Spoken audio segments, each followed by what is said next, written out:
Members of the press, ladies and gentlemen, good afternoon. You may be seated.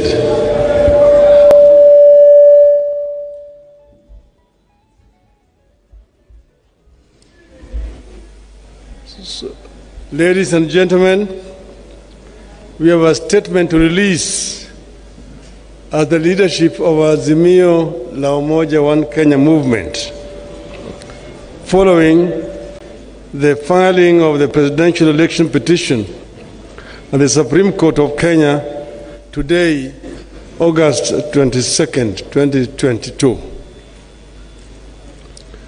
A short while ago, we successfully filed our presidential election petition at the Supreme Court of Kenya. The action we have taken is perfectly in line with the stipulations of our Constitution on resolving electoral disputes. It affirms our deep belief in constitutionalism, the rule of law, and a peaceful resolution of disputes, including high-stakes ones like the presidential election. We have been shocked that as we prepare to go to court, others tried to stop us. Kenyans and all those who followed our campaign will recall that fighting and ending corruption in Kenya was a core agenda throughout our campaign as Azimio la Umoja One Kenya coalition party. The presidential election results announced last week represent that continuing struggle, pitting the forces for democracy and good governance against the corruption cartels that are so determined that they will stop at nothing to take control of the government in this country.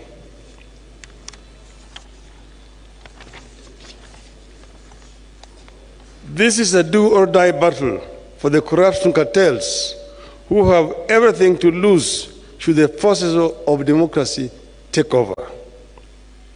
The corruption cartels are prepared to compromise electoral systems, bribe electoral officials, make security systems look other way, or even kill in order to find their way to power and their ill-gotten wealth and continue stealing from the public. We believe this is what happened in this election. For the sake of Kenya's future, the corruption network must not only be stopped, it must also be crushed.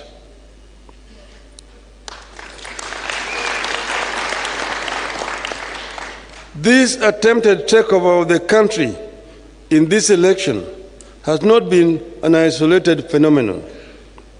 It has been in the works every electoral cycle. The corruption cartel has been intruding into our elections by not only financing specific candidates, but also by threatening or assassinating candidates and election officials.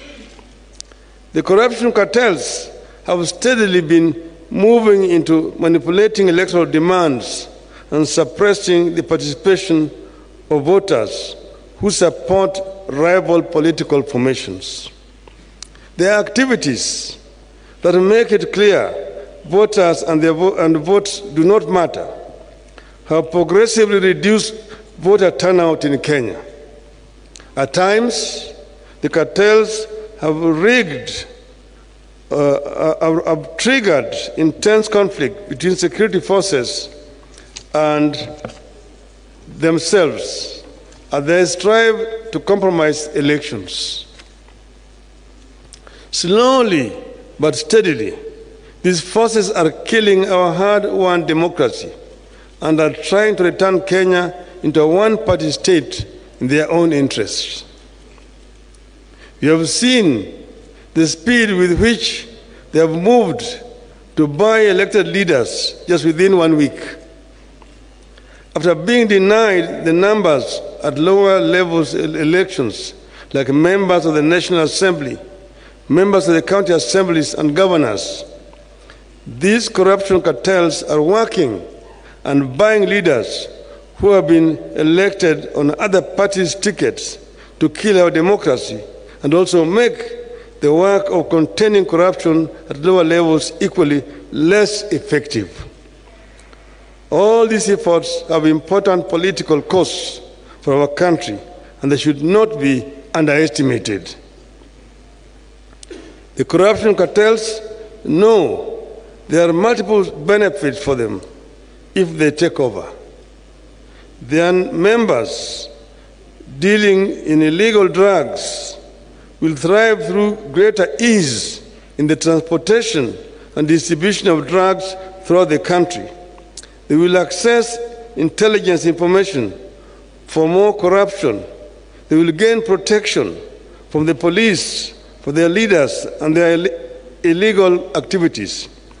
They will institute weaker or no restrictions at all for the money laundering, and they will ensure nobody else but them thrive.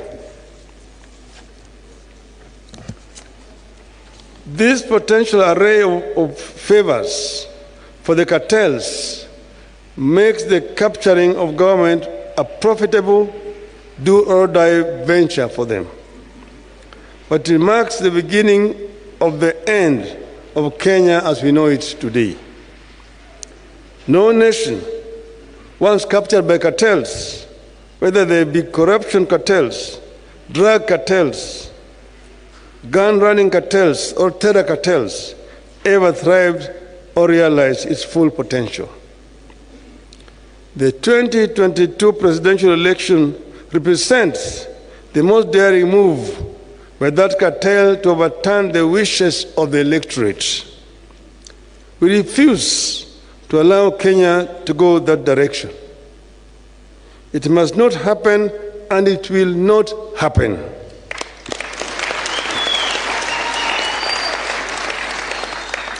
This is what the steps we have taken today and the ones we will take going forward are all about. To stop the corruption cartels from getting to the heart of our nation and government, the presidency, and to stop the corruption cartels from jeopardizing electoral health and democracy in our country. Otherwise, we'll have no country. Our supporters deserve the support of all our citizens and all the citizens and leaders of the world who believe in democracy, constitutionalism, and the rule of law. This is the time to walk the talk.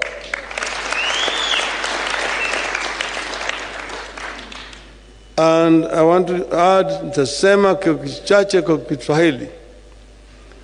Leo tumefikisha kesi yetu mbele ya mahakama kuu taifa letu juu ya yale janga ambayo imefanyika katika uchaguzi ambayo tumefanya wiki mbili iliyopita. Tuna hakika ya kwamba tuko na ushahidi wa kutosha ya kuonyesha kwamba sisi ndio tulishinda uchaguzi huu. Imedhihirika wazi baada ya sisi kufanya uchunguzi na wale wengine ambaye walishiriki katika hiyo ulaghai kujitokeza kama Wakenya kusema maovu imefanyika hapa, sisi wenyewe tuliitwa, tulipwa pesa, lakini tuko tayari kutoa ushahidi, na shahidi yuko hapa. Yale ambayo imedhihirika siku hizi chache ambayo imepita ni kitu ambaye inaweza kuandikwa katika historia ya siku zijazo. Hatukuwa hata na uchaguzi ambayo mtu anaweza kufurahia. Wale walanguzi, wawezi walikuwa wamo ndani ya kule ukumbi kule Bomas of Kenya. Hapo walikuwa wanabadilisha matokeo kutoka eneo moja na eneo lingine hapo na wanaingiza huko. Ukiona yale maovu walifanya siku hizo unaweza kushangaa. Na vile vile wakuu wa tume ya uchaguzi tumesema ushahidi tuko nazo ya kutosha kuonyesha yale maovu yalifanyika. Na tumesema vile vile hata wakuu wafanyikazi wa tume ya uchaguzi wakaongozwa na yule mwenyekiti wao walifanya maovu mengi zaidi. Ukiona mwenyekiti mwenyewe akitofautiana na wanachama wake na kutangaza hata kama ma constituencies 31 kutoka yao yalikuwa hajawekwa pale, ni aibu kubwa kwa demokrasia ya Kenya. Lakini tunatoa shukrani kwa Wakenya kwa kusimama imara na vile vile kuonyesha utulivu wakati huu. Tunasema Wakenya wangoje wawe na subira. Maana yake tunasema subira huvuta heri. Tuna hakika ya kwamba mwishowe ukweli itajulikana. Na hiyo ukweli itapata sisi huru. Kwa hivyo sisi tunasema asanteni sana Wakenya wote pale kila mahali mko. Hata marafiki wetu kutoka ng'ambo ambayo wako hapa, tungependa kuwasihi wawe na subira, usijiingize katika mambo ya siasa ya kindani ya Kenya. Wacha Wakenya wasuluhishe mambo yao kama Wakenya, na sisi tunaweza kusuluhisha mambo yetu. Asanteni sana. Mungu awabariki. Mungu ibariki Kenya.